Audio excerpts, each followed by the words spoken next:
сенбі Palm Springs деген қалаға баратырмыз. Мерлин Монроның жақсы көретін қаласы болған. Соған баратырмыз. Біз неден 2 сағаттық жерде. Енді Мерлин Монроны көрейік. 8 метрлік Мерлин Монро. Мерлин Монроны танитындар лайк басып жіберіңдер. Ана қай киносында? Киносы атын кім біледі? Осы кинода астынан жел шығады. Сол кезде осылай көтеріледі.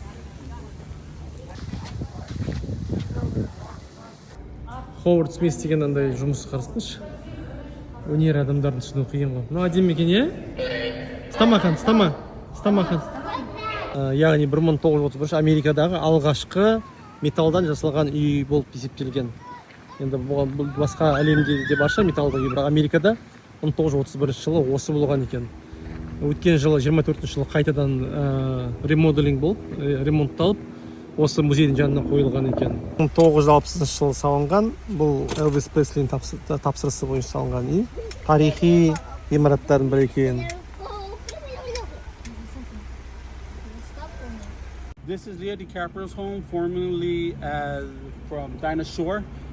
This is her home. When she passed away, Leo DiCaprio bought it, made it to the stay. He comes here maybe once or twice a year to stay. Leonardo DiCaprio арендаға береді екен. $4,500 бір күнге.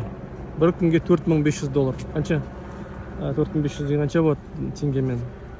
2,5 миллион теңге ма? 2,5 теңге бір күнге. Қазір іс-шаралар болып жатыр. Бір арендаға алып, тамақ-памақтарына әкеліп жатыр. Күшті жер.